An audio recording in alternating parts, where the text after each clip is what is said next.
ETF index mutual funds నేర్చుకుని stock మార్కెట్లో రాణించాలనుకుంటున్నారా? వెంటనే ఈ నెంబర్కి కాల్ చేయండి.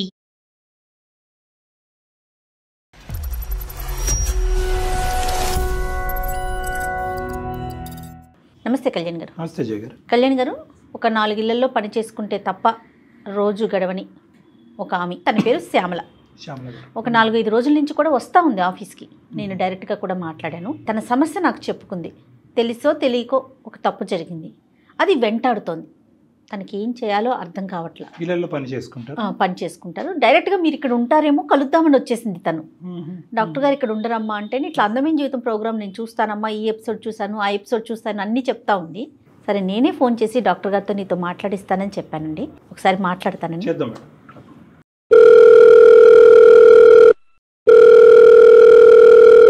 హలో హలో, నమస్తే అండి. శ్యామల గారమ్మ మాట్లాడేది? అవును మేడం. నమస్తే అమ్మా, నేను జయాని అందమైన జీవితం ప్రోగ్రామ్ నుంచి కాల్ చేస్తున్నాను. నమస్తే మేడం. నమస్తే అమ్మా.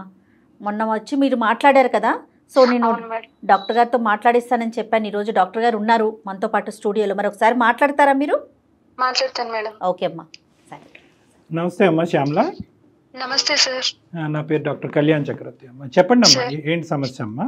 నేను నారపల్లిలో ఉండేదాన్ని సార్. అమ్మా సార్, నేను నా భర్త నా పాప పని కోసం అని చెప్పి హైదరాబాద్ కి వచ్చాం సార్, బతుకు తెరువు కోసం అని. అయితే నేను 4 ఇళ్లలో పని చేసుకుంటూ బతుకుతాను మేడం. నీ వయసు ఎంతమ్మా? నాకు 28 సంవత్సరాలు సార్. చిన్నదాన్ని. ఓకే ఓకే, సరే. మీ ఆయన ఏం చేస్తూ ఉంటాడు? మా ఆయన ఆటో నడుపుతూ ఉంటాడు సార్. నువ్వు ఇళ్లలో పని చేస్తారా? అవునండి. చెప్పు తల్లి, ఏమైంది? ఇంట్లో ఇబ్బందుల కోసమని 4 ఇళ్లలో పని చేస్తూ ఉంటాను సార్. ఏంటమ్మా సమస్య, ఏమైంది? ఒక అపార్ట్మెంట్ లో పనికి వెళ్తుంటే పక్కింట్లో కూడా ఉందమ్మా, అక్కడ కూడా పనికి కావాలంట అని చెప్తే నేను అక్కడికి వెళ్ళాను మేడం. అప్పటి నుంచి 1 సంవత్సరం నుంచి ఒక ఇంట్లోకి పనికి వెళ్తున్నాను మేడం. ఒక 6 నెలలు అలా బానే ఉంది మేడం. ఎందుకంటే నేను పనికి వెళ్ళడం, సార్ ఏమో ఇంట్లోనే ఉంటారు, అమ్మగారేమో మేడం గారేమో సాఫ్ట్వేర్, ఆమె అప్పుడప్పుడు నైట్ షిఫ్ట్స్ కు కూడా వెళ్తూ ఉంటారు మేడం. అతను ఎందుకు ఇంట్లో ఉంటాడమ్మా? అతను పని ఏమీ చేయరండి, ఇంట్లోనే ఉంటారు సార్. ఆయనకి వండి పెట్టడానికి అని చెప్పి మేడం పని చేయడానికి, ఆయన వంట చేయడానికి అని చెప్పి నన్ను పనిలో పెట్టారండి. సో ఇంటి పని వంట పని 2 మీరే చూసుకునేవారు? అమ్మగారుని సారు ఇద్దరు కూడా నిన్ను మంచిగానే చూసుకునేవారు? బాగా చూసుకునేవారు సార్. ఏదైనా కావాలన్నా సార్ కూడా, ఏమన్నా ఇంట్లో పరిస్థితి బాగాలేదు అని ఏమన్నా చెప్తే సార్ కూడా ఇట్లా డబ్బులు ఇవ్వడం, పాపకి ఏమైనా పట్టుకెళ్ళము అని చెప్పడం, ఇట్లా అంతా బానే ఉండేది సార్. అమ్మగారు కూడా చాలా బాగా చూసుకునేవారు సార్. వాళ్ళకి పిల్లలు ఉన్నారా? లేరు మేడం. అతనికి వయసు ఎంత ఉంటదమ్మా? అతనికి ఒక 40 అట్లా ఉంటుంది అనుకుంటా. 40 years కానీ పిల్లలు లేరు? లేరు సార్. సార్ మాత్రం ఇంట్లో డ్రింక్ చేస్తూ కొంచెం అప్పుడప్పుడు అదుకులాగా కోపంగా ఇట్లా కొంచెం ఉంటారు సార్. ఒకటి, అతనికి ఉద్యోగం లేదు. రెండోది, అతను డ్రింక్ చేస్తారు. మూడోది, అతని వయసు 40 సంవత్సరాలు, వాళ్ళకి పిల్లలు లేరు. అవును సార్. అయితే సడన్ గా ఏమైందో తెలియదు, ఒక రోజు సార్ కొంచెం డిస్టర్బ్ గా ఉన్నాను అంటే కూర్చోమంటే కూర్చున్నాను మేడం. అప్పుడు మేడం లేరా? అప్పుడు మేడం లేరు. మేడం నైట్ షిఫ్ట్ కి వెళ్ళారు మేడం. ఎప్పుడు ఉండేవాళ్లే కదా, బాగా మాట్లాడతారని చెప్పి ఇంకా ఆ రోజు నేను కూడా టైం అవుతున్నా కూడా ఉన్నాను మేడం అక్కడే. సార్ ఇట్లా మాట్లాడాలి అని ఏదో అంటే, సార్ అలాగే సార్ అని చెప్పి నేను ఇంకా అక్కడ కూర్చొని సార్ ఏదో చెప్తుంటే మాట్లాడుతూ యూజువల్ గా శ్యామల గారు ఏ టైం కి మీ పని అయిపోయేది? ఏ టైం కి మీరు రిటర్న్ అవ్వాలి? అంటే సార్, నేను సార్ కి వంట చేసి 6 గంటలకు వచ్చి ఆయనకి వంట చేసి భోజనం పెట్టేసి నేను 8 గంటలకు అలా వెళ్ళిపోవాలి సార్. 8 PM అమ్మ, ఈవినింగ్ 8 o'clock. అవును సార్. సో బాగా చీకటి పడిన తర్వాత వెళ్తాం. మీ అమ్మగారు ఎన్నింటికి వచ్చేవారు? ఆవిడ నైట్ షిఫ్ట్ ఉంటే మాత్రం రావట్లేదు అని చెప్తే ముందుగా చెప్తే ఆ రోజు కొంచెం ఎక్కువ టైం ఉండి సార్ కి భోజనం పెట్టేసి అప్పుడు నేను వెళ్ళేదాన్ని సార్. Got it. సో ఆ రోజు అయితే మాత్రం నాకు మనసులో బాగాలేదు, దగ్గర కూర్చోమంటే కనుక టైం అయిపోయినా కూడా మీరు అక్కడ కూర్చున్నారు, మాట్లాడారు. అవును సార్.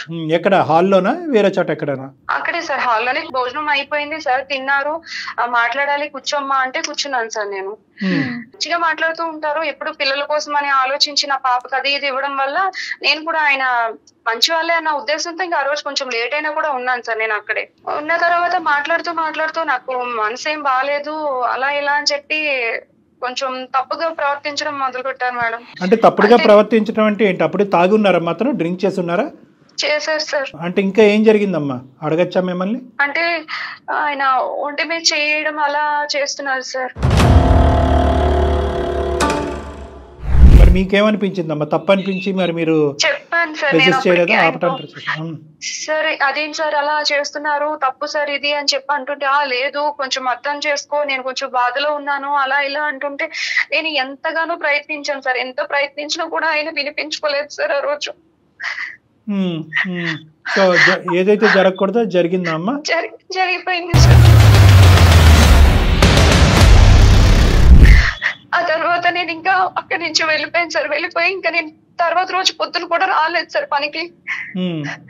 అమ్మగారు ఫోన్ చేశారు, మేడం ఫోన్ చేసి ఏమ్మా ఎందుకు రాలేదు, ఇంత టైం అవుతుంది అన్న కూడా నేను ఏదో సాకు చెప్పాను. కానీ మళ్ళీ సార్ మళ్ళీ ఫోన్ చేసి నువ్వు రా, జరిగింది ఏదో జరిగిపోయింది, అదంతా వదిలేసే, మనసులో పెట్టుకోవద్దు, నువ్వు ఎప్పటిలాగే రా అంటే ఇంకా నేను తప్పక వెళ్ళాను సార్ ఆ రోజు.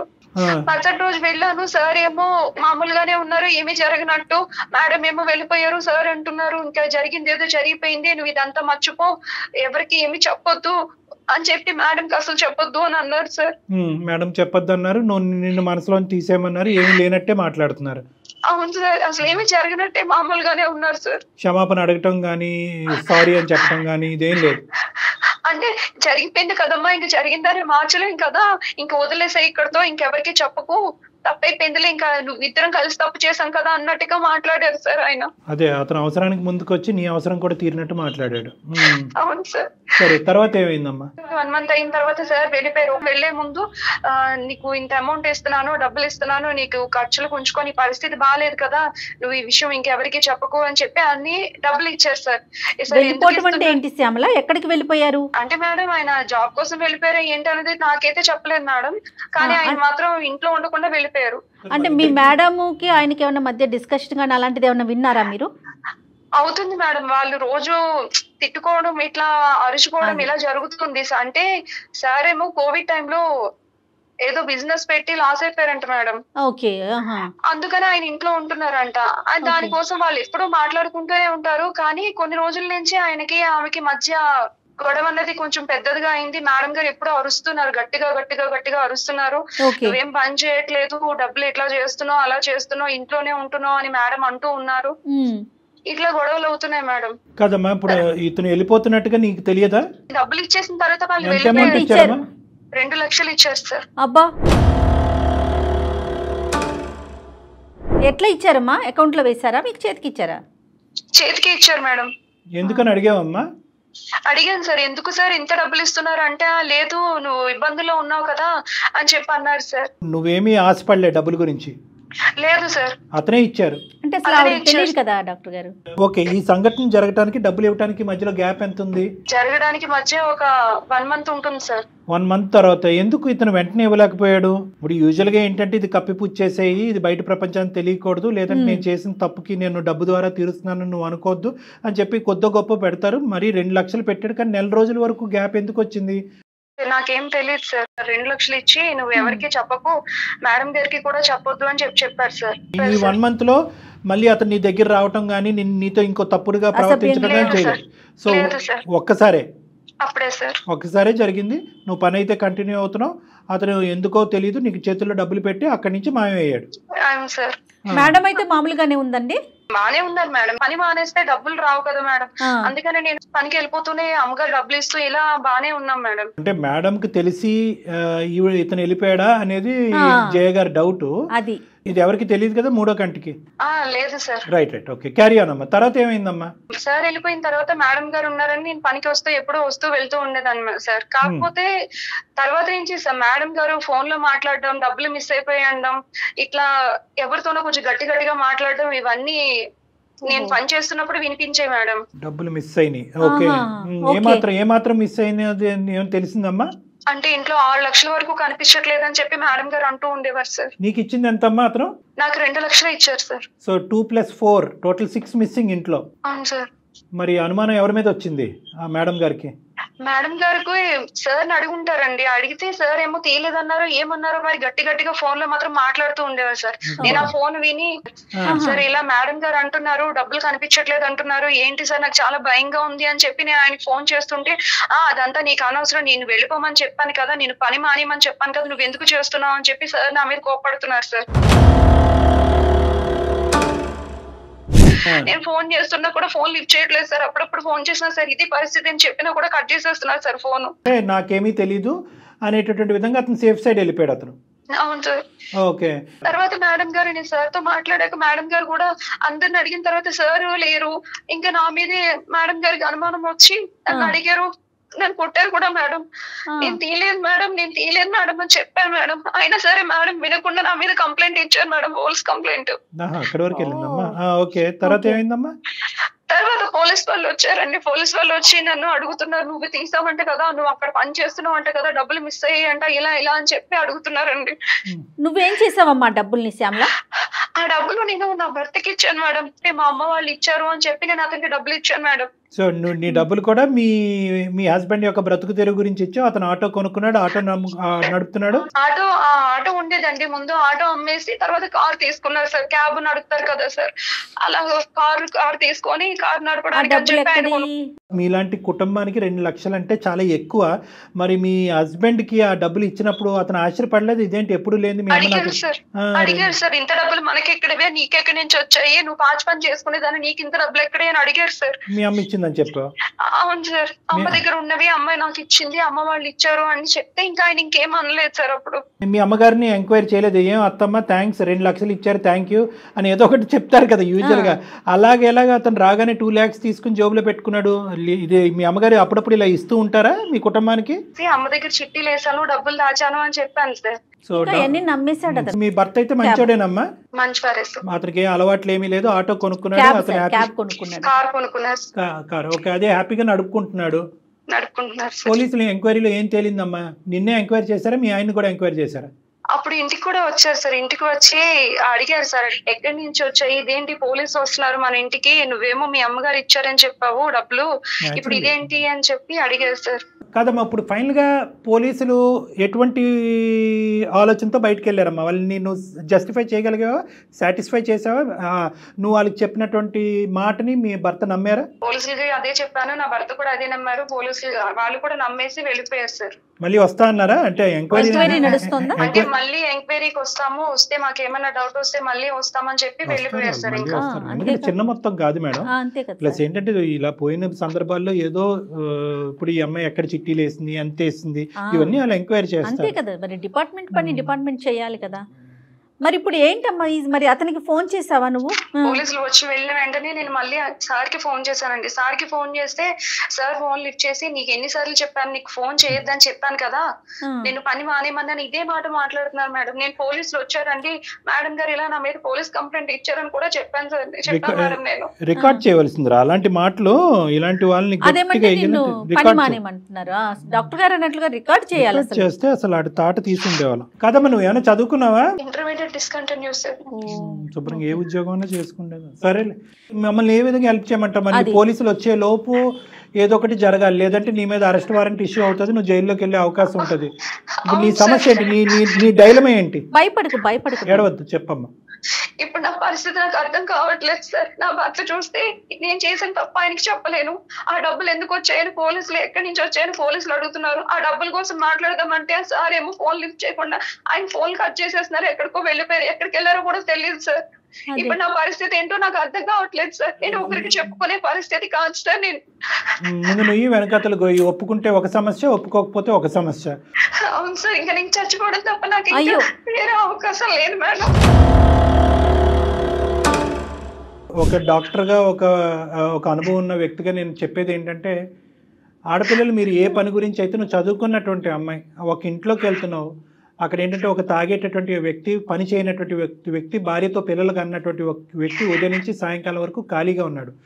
ఎప్పటికైనా కూడా ఆ వాతావరణం అనేటటువంటిది నీకు రిస్కీ అట్మాస్ఫియర్, సేఫ్ జోన్ కాదు కదా. అలాంటివన్నీ కూడా మరి రిస్కీ అట్మాస్ఫియర్ అని చెప్పి అలాంటి ఇంట్లోకి పని వాళ్ళే వెళ్ళరా అండి? డాక్టర్ గారు పని చేయటం తప్ప అంటే కనుక చీకటి పడ్డ తర్వాత కూడా నువ్వు అక్కడ పని చేస్తున్నానని చెప్పినప్పుడు, పోనీ నీ భర్త దగ్గర నుంచి నీకు ఎటువంటి సమస్యలు, హ్యాపీ కుటుంబం ఇది. అలాంటప్పుడు ఎంత జాగ్రత్తగా ఆలోచించి వ్యవహరించవలసిన తీరు. అతను ఒకసారి ఆ తప్పు చేశాడు, డబ్బులతో వదులుచుకున్నాడు, పారిపోయాడు. ఈరోజు మా దగ్గరికి ఎందుకు వచ్చావు అంటే కనుక ఈరోజు దొంగ కేసు నీ మీద పెట్టి పోలీసులు నీ పేక మీద కత్తి పెట్టారు కాబట్టి ఈరోజు వచ్చి ఇక్కడ ఏడుస్తున్నావు. ఒక భయంకరమైనటువంటి శిక్షను అనుభవిస్తున్నారు మీరు. ఒప్పుకుంటే ఒక సమస్య, ఒప్పుకోకపోతే సమస్య. పోలీసులన్నా శిక్షిస్తారు, భర్త అన్నా శిక్షిస్తాడు, ఎక్కడో చోట ఒక శిక్ష పట్టడం తప్పదు. ఏది పెద్ద శిక్ష అని ఆలోచించే పరిస్థితిలో మీరు మా దగ్గరికి ఎంత మానసిక వేదన కదా డాక్టర్ గారు. అవునమ్మా, ఈరోజు ఇది నీకు నాకు తెలుసమ్మా. ఈ అసలైనటువంటి సీక్రెట్ మేము పోయి మీ భర్తకు ఫోన్ చేసి నీకు తెలీదా అయ్యా మీ ఆవిడ ఇంతటితో కాదు అంత కూడా చేసింది, డబ్బులు ఒకటే తీసుకుని నీకు ఇవ్వటం కాదు, అదేమి నీకు వచ్చినటువంటి ఫ్రీ గిఫ్ట్ కాదు, మీ ఆవిడ ఇది కూడా తప్పు చేసింది అని మేము చెప్పం. కానీ ఒకప్పుడు అది పోలీసులు వాళ్ళు వాకబు వాళ్ళు ఎంక్వైరీలో తేలితే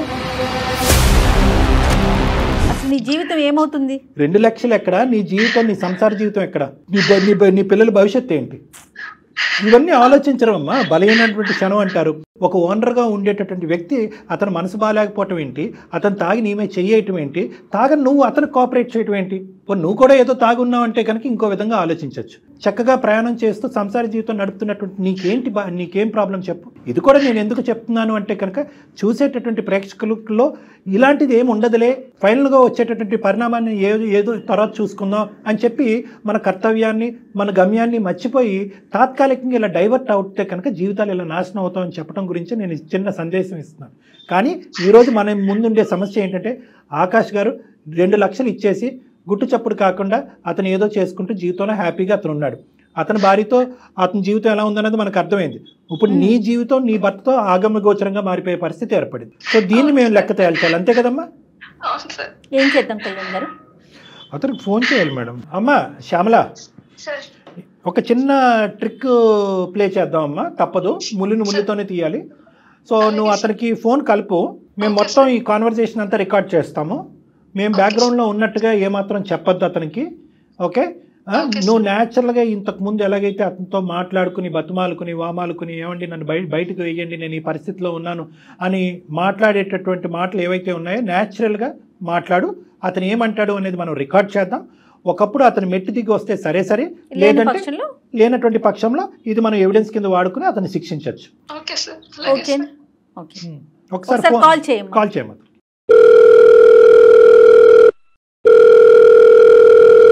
వాళ్ళిద్దరి మధ్యన ఇష్యూస్ ఉండే madam, wife and husband. Hello sir. Hello, ఎవరమ్మా? సార్ నేను సార్ శ్యామలాను సార్. చెప్పమ్మా శ్యామల. ఏంటి సార్, నాకు అసలు పోలీసులు మా ఇంటికి వచ్చారు సార్. ఏమైందమ్మా? అడుగుతున్నారు సార్, మీరు ఆ రోజు డబ్బులు ఇచ్చి వెళ్ళిపోయారు సార్, మళ్ళీ మీరు మాట్లాడట్లేదు సార్. అమ్మగారేమో కంప్లైంట్ ఇచ్చారు సార్ నా మీద.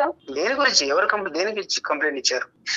మీరు నాకు డబ్బులు ఇచ్చారు కదా సార్, ఆ డబ్బులు ఎక్కడికి, ఏంటి ఇంట్లో దొంగతనం జరిగిందని మేడం నా మీద కంప్లైంట్ ఇచ్చారు సార్. పోలీసులు వచ్చారు సార్ మా ఇంటికి. డబ్బులంటే ఏదో నీ అవసరాల కోసమని నేను ఇచ్చాను, కానీ దానికి ఏం సంబంధం? అసలు పోలీసులు వచ్చి ఏదేవో అడుగుతున్నారు సార్. ఇవన్నీ డబ్బులు ఎక్కడి నుంచి వచ్చాయి, ఎందుకు వచ్చాయి, అసలు దొంగతనం చేసావా, ఇంకెంత చేసావు, ఇవన్నీ అడుగుతున్నారు. నా భర్త చూస్తే నన్ను నువ్వేమో చిట్టి వేసాను అంటున్నావు, వీళ్ళు ఇలా అంటున్నారని నా భర్త అంటున్నారు సార్.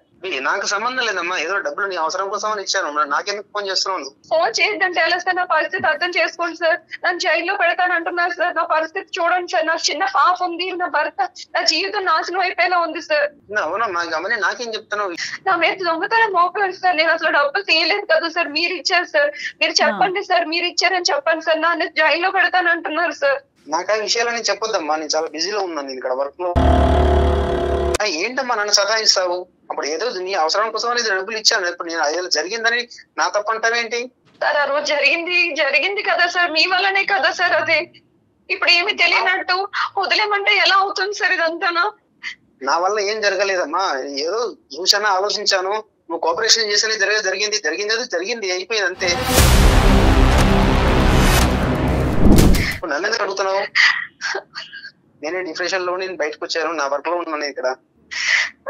సార్ అలా వదిలేస్తే ఎలా అవుతుంది సార్? నేను ఆ రోజే పని మానేసామని చెప్పాను కదా మా శ్యామల. తప్పు జరిగిందంటే నీ కోఆపరేషన్ అయితే తప్పు జరిగిందా? వాళ్ళు నాకు ఊకే ఫోన్ చేసి నన్ను సతాయిస్తావు ఎందుకు? ఆకాష్ గారు, మేము లైన్ లో ఉన్నాం. నా పేరు డాక్టర్ కళ్యాణ్ చక్రవర్తి అండి. మేము సుమన్ టీవీ అందమైన జీవితంలో నుంచి మాట్లాడుతున్నాం. మేము బ్యాక్గ్రౌండ్ లో ఉన్నామండి. ఆకాష్ గారు, నాతో పాటు జయ గారు కూడా ఉన్నారు. మా కార్యక్రమం గురించి మీకు తెలిసే ఉంటుంది. దయచేసి ఒక చిన్న విన్నపం, అర్ధాంతరంగా ఫోన్ మాత్రం కట్ చేయకండి. మీరెవరు సార్? మీరు లైన్లోకి వచ్చారు, మీరు ఎక్కడి నుంచి వచ్చారు? మీరెవరు? కాదండి, మేము ఆకాశం నుంచి వచ్చాం, అదంతా అనవసరం. మీరు చేసినటువంటి తప్పు పనికి ఈ రోజు అమ్మాయి బాధితురాలయ్యి అనుభవిస్తుంది. మన ఇద్దరం కలిసి చేసాం కదా. తప్పు చేశారండి. కాదండి, మీరు ఇందాక ఏదో కోఆపరేషన్ అన్నారు కదా, మరి ఏం కోఆపరేట్ చేసుకున్నారు ఒకరికొకరు? మీకు అవన్నీ ఏం అవసరం సార్? మీకు నాకు ఎందుకు అవసరం లేదనేది నేను తర్వాత చెప్తాను. ఈ రోజు ఆ అమ్మాయి జీవితం సందిగ్ధ పరిస్థితిలో ఉంది. ముందు నుయ్యి వెనకట్లు గొయ్యి ఉంది. ఆ అమ్మాయి తెలియక ఒక తప్పు చేసింది. మీరు కూడా తప్పు చేశారు, కాదనట్లేదు. మీరు దానికి పరిష్కార మార్గంగా ఒక 2 లక్షలు ఆ అమ్మాయికి ఇచ్చారు, అది కూడా ఓకే. కానీ తర్వాత జరిగేటటువంటి పరిణామాలకు కూడా మీరే బాధ్యత వహించవలసినటువంటి అవసరం ఉంది. మీరు తాగినటువంటి మైకంలోనో లేదంటే ఒక పెద్దరికం అనేటటువంటి పొగరుతోనో ఆ అమ్మాయిని వశపరుచుకున్నారు. ఆ బలైనటువంటి క్షణంలో ఇద్దరు ఒకటయ్యారు. మీరు 2 లక్షలు ఇచ్చి వెళ్ళిపోయారు. ఆ అమ్మాయి మీ దగ్గర నుంచి తీసుకున్నట్టుగా ఒప్పుకోమంటారా? మీ భార్య ఎదురుగుంటా వద్దా? అదొక్కటి చెప్పండి. వాళ్ళు పని మనుషులండి. వాళ్ళు పని మనుషులు 100 రకాలు ఎన్నో చెప్తారండి. నేను ఒక ప్రొఫెషనల్, ఒక మంచి పేరు హోదాలో ఉన్నటువంటి వ్యక్తిని, ఏమంటే మంచి స్టేటస్ లో ఉంది సమాజంలో. మీరు దయచేసి సాఫ్ట్వేర్ హార్డ్వేర్ అని చెప్పి మీ పరువు తీయకండి, అర్థమైందా? ఎందుకంటే కనుక మీరు చేసినటువంటిది ఒక చాలా తప్పుడు పని. మీ భార్యని అక్కడ గొంతు కోసారు, ఇంకో ఆడపిల్లి యొక్క శీలాన్ని డబ్బులతో కొనేటటువంటి ప్రయత్నం చేశారు, చెప్పా పెట్టకుండా ఇక్కడి నుంచి పారిపోయారు. పైపెచ్చి ఏంటంటే ఈ రోజు పోలీసు ఎవరు ఉద్యోగం వాళ్ళకి రెస్పెక్ట్ అండి, ఎవరు పని వాళ్ళండి. మనం చేసే పనిని బట్టి మనకి రెస్పెక్ట్ కాదండి, మన వ్యక్తిత్వాన్ని బట్టి ఉంటుంది. అసలు ఏం మాట్లాడుతున్నారండి? మేము మీకు మర్యాద ఇస్తున్నాం కాబట్టి మీరు కూడా మర్యాద ఇచ్చి మాట్లాడండి. మీరు మానవత్వానికి మర్యాద ఇవ్వండి. మీరు చేసినటువంటి తప్పుని కప్పిపుచ్చేటటువంటి ప్రయత్నం మాట్లాడతాను సార్. నేను మర్యాదగానే మాట్లాడుతున్నాను. మీరెవరు నాకు అనవసరంగా ఫోన్ చేసి మీరు ఎట్లా నాకు చాలా అవసరం ఉంది, ఒక బాధ్యత ఉంది, ఇది ఒక సామాజిక పరమైనటువంటి వేదిక. ఆ అమ్మాయి వెళ్ళినట్టు మేము నిలబెడతాం. మీరు రక్షించేదానికి ఎంత దూరమైనా మేము ప్రయాణం చేయడానికి మేము రెడీగానే ఉన్నాం.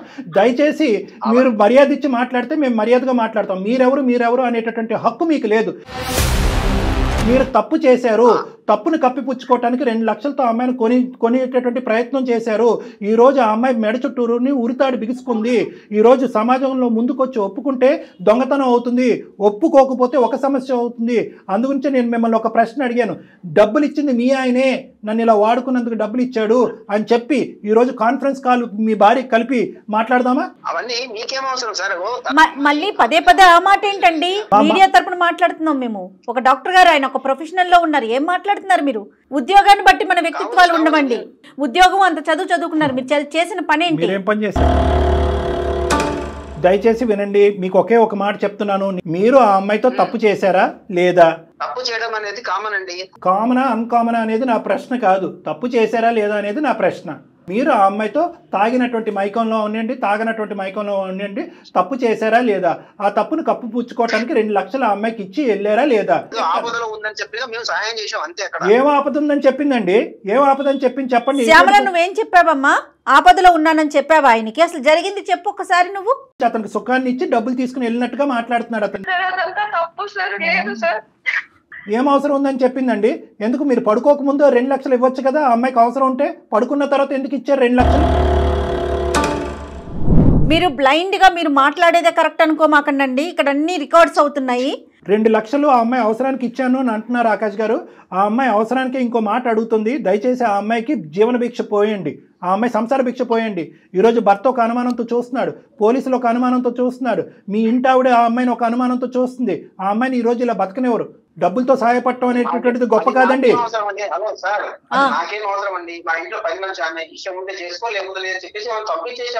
మరి మీ ఇంటికి పని కోసం వచ్చిన పిల్లతో మీరు బిహేవ్ చేసేది అదేనండి? అది కరెక్టేనా?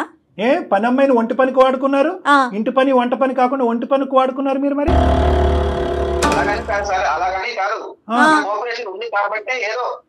నోటికి వచ్చినట్టు మాట్లాడమాకండి దయచేసి. సూపర్. మీరు ఒక ఆడపిల్ల గురించి కోఆపరేషన్ ఉంది అని అన్నారు, కోఆపరేషన్ లేదు అని ఇవన్నీ పక్కన పెట్టండి.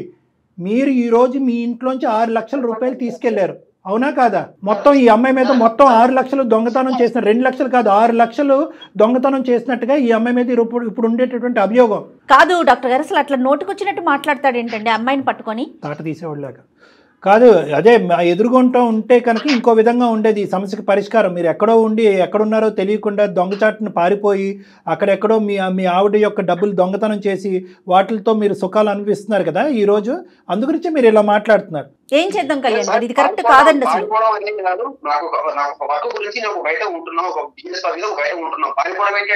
సరే సరే ఓకే ఓకే, మీరు ఉద్యోగాలు చేసుకుంటున్నారు, చాలా గౌరవప్రదం, అంతవరకు ఓకే. ఫోన్ కలుపుదామా? మీ భార్యతో అసలైనటువంటి నిజాలు ఆవిడకి కూడా తెలియాలిగా. శ్యామల ఒక పని చెయ్యమ్మా, మీ మేడంకి ఒకసారి లైన్ కలుపు, డాక్టర్ గారు మాట్లాడతారు.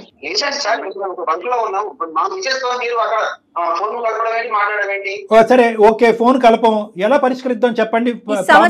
ప్రాబ్లం మొదలు పెట్టింది మీరు, ఇక్కడ వరకు తీసుకొచ్చింది మీరు, చివరి దశకు వచ్చిన తర్వాత ఈ సమస్యకు పరిష్కారం చెప్పాల్సినటువంటి బాధ్యత కూడా మీరు తీసుకోగలిగితే కనుక మీ భార్య గారికి మేము ఫోన్ చేయం. చెప్పండి దీనికి సొల్యూషన్ చెప్పండి.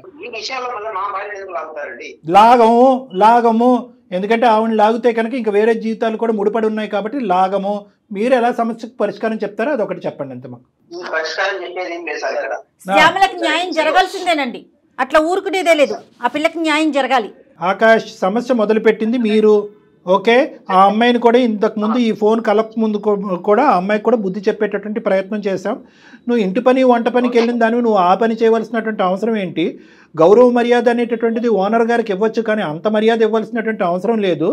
నువ్వు ఒకప్పుడు నిజంగా ఈ 2 లక్షలు అనేటటువంటి అంశం మీద మీ ఇంటి ఓనర్ ఆమె పోలీస్ కంప్లైంట్ పెట్టకుండా ఉంటే కనుక ఈరోజు నేను బాధితురాలిని నువ్వు మా దగ్గరకు వచ్చి ఉండేదానివి కాదు. నువ్వు ఇప్పుడు చిక్కుముళ్ళలో ఉంటాం, పోలీసులు నీ మీద కేసు పెడతామని థ్రెట్ చేయటం, నీ భవిష్యత్తు ఆగమగోచరంలోకి వెళ్ళే పరిస్థితి ఉండటంతో నువ్వు మాకు ఫోన్ చేసావని చెప్పి ఆ అమ్మాయికి గట్టిగానే చెప్పాం. అలాగే మీకు కూడా చెప్తున్నాం, మీరు ఇంట్లో ఎందుకు డబ్బులు దొంగతనం చేశారు, లేదా ఇంట్లో మర్యాదపూర్వకంగానే తీసుకెళ్లారా, ఆ డబ్బుల మీద చెప్పి తీసుకెళ్ళినటువంటి డబ్బుల మీద మీ భార్య ఎందుకు కేసు పెట్టింది, మీ భార్యాభర్తల సమస్య ఏంటి అనేది మాకు అనవసరం. కానీ ఇక్కడ మీరు ఇచ్చినటువంటి చాలా ఏదో దయాదాక్షిణ్యాల మీద ఇచ్చినటువంటి 2 లక్షల వల్ల ఈరోజు ఆ అమ్మాయి నెత్తి మీదకి వచ్చి పడింది. దానికి మీరు ఏం పరిష్కారం చెప్పాలి అని అనుకుంటున్నారని చెప్పండి. ఈ 2+4 మొత్తానికి సమాధానం కావాలి కదా అలా భార్యకి. సో ఆకాష్ ఏం చేయాలనుకుంటున్నారు? సరే సార్, ఏదో మిస్టేక్ వల్ల మాకు అలా జరిగిపోయింది, ఏదో ఒక టెన్షన్ లో ఉండే ఒక పొరపాటు అనేది జరిగిపోయింది సార్. మీరు దానికి ఏం చేయమంటారు? సరే సరే, ఇప్పుడు రెస్పెక్టబుల్ గా మాట్లాడుకుందాం. ఒక 2 నిమిషాలు జాగ్రత్తగా వినండి. మొత్తం ఓనర్స్ అంతా కూడా, మొత్తం బరువు బాధ్యత అంతా కూడా మీ నెత్తిమే తీసుకోవాలి. అంటే ఏంటంటే 6 లక్షలు నేనే తీసుకెళ్ళాను, బిజినెస్ పెట్టుకోవటానికి తీసుకెళ్ళాను అనేటటువంటి విధంగా మీ భార్యతో మీరు చెప్పుకోవాలి. నెంబర్ 1. మరి ఇంతకు ముందు తీసుకెళ్ళావా అంటే లేదు అని ఎందుకు చెప్పానంటే భయపడో లేదంటే ఇంకో ఆలోచనతోనో నేను ఆ విధంగా చెప్పవలసింది అనేటటువంటి ఆ కథ ఏ విధంగా మీ భార్యతో మీరు అల్లుకుంటారు అనేటటువంటిది మీ ఇష్టం. ఈ అమ్మాయి పేరు మాత్రం రాకూడదు. ఇప్పుడు మీరు 6 లక్షల రూపాయలు ఎక్కడ నుంచి తీసుకురండి సార్? నేను అసలు బాగా టెన్షన్ లో ఉన్నాను. నీ టెన్షన్ కంటే ఆ అమ్మాయి టెన్షన్ 100 రెట్లు ఎక్కువ. జీవితం చాలా ఇంపార్టెంట్. గా కూర్చొని ఆలోచిస్తే 100 పరిష్కార మార్గాలు. కళ్యాణ్ గారు, సమస్య అతని వల్ల మొదలైంది, పరిష్కారం అతనే చూడాలి. ఖచ్చితంగా మీరు చూడాల్సింది. ఆలోచించుకోండి, మీ భార్యకి ఎలా చెప్తే తను ఒప్పుకుంటుందో ఆలోచించండి. ఇప్పుడు మీ ఇద్దరి మధ్యన 1.25 లక్ష గొడవలు ఉన్నాయ్యా భార్య భర్తల మధ్యన. మీరు ఎన్నో సందర్భాల్లో నా కథలు చెప్పుంటారు. ఇప్పుడు కూడా 6 లక్షలు పట్టుకెళ్ళలేదని చెప్పేది ఒక కట్టుకదే కదా. ఇప్పుడు అదే 6 లక్షలు మళ్ళీ నీ జేబులోనే ఉన్నాయి, లేదంటే 4 రోజుల తర్వాత వస్తాయని చెప్పి ఇంకో కథ చెప్పు మీ భార్యకి, అది మీ ఇష్టం. సరే సార్, మీద కూడా ఏం బై మిస్టేక్ ఏదో మాకు అట్లా పొరపాటు జరిగిపోయింది. ఓకే, నా కాపాడండి, నా లైఫ్ ని కాపాడండి, ఇక్కడ ఆమెకు ఒక మంచి లైఫ్ ఆమెకు కాపాడండి. నేను ఒప్పుకుంటున్నాను. మా ఫ్యామిలీ మ్యాటర్ మాకు వదిలేసేయండి. అమ్మాయికి నేను న్యాయం చేస్తాను. చాలా నచ్చావు. ఇప్పుడు ఒకప్పుడు ఇదే మాట మీద నిలబడకపోతే కనుక మొత్తం నువ్వు ఇప్పుడు మాట్లాడిందంతా కూడా ఆడియో రికార్డింగ్ మా దగ్గర ఉంది. మేము నెక్స్ట్ స్టెప్కి వెళ్ళటానికి కూడా మేము సంకోచించాం. ఈ శ్యామల వాళ్ళ భర్తకి చెప్పే విధంగా మేము చెప్పుకోగలం, మీ భార్యకి చెప్పే విధంగా మేము చెప్పుకోగలం, ఆ అమ్మాయి సంసార జీవితం పాడవకుండా కూడా అమ్మాయిని కాపాడగలం. కాబట్టి మొత్తం నీ జుట్టు మా చేతిలోనే ఉంది. కాబట్టి దయచేసి ఇప్పుడు నువ్వు చెప్పినటువంటి మాట మీద నిలబడి చెప్పండి. నా విషయంలో ఎవరికి చెప్పకండి, నాకు అర్థమైపోయింది. చెప్పలే అమ్మ, మళ్ళీ నీకు చెప్తున్నాను, నువ్వు చేసినటువంటిది ఏమి పుణ్య కార్యక్రమం, గొప్ప కార్యక్రమం కాదు, చాలా భయంకరమైనటువంటి కార్యక్రమం. ఈ రోజు అందమైన జీవితం అనేటటువంటి ఈ వేదిక ఉంది కాబట్టి నువ్వు ఈ రోజు వచ్చి మమ్మల్ని ఆశ్రయించి ఇందులో నుంచి గట్టెక్కో, లేదంటే నీ జీవితం ఎంత భయంకరంగా ఉండేదో ఒక్కసారి ఆలోచించుకో. ఇటువంటి తప్పులు చేసేటటువంటి ప్రతి అబ్బాయికైనా అమ్మాయికైనా మా వేదిక ద్వారా ఒకే విన్నపం, దయచేసి ముందు చూపుతో ఆలోచించండి.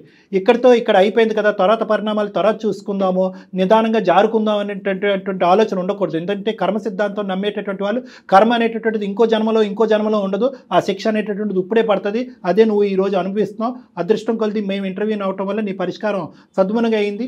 జీవితంలో కొన్ని ముఖ్యమైనటువంటి అంశాలు ఉంటాయి.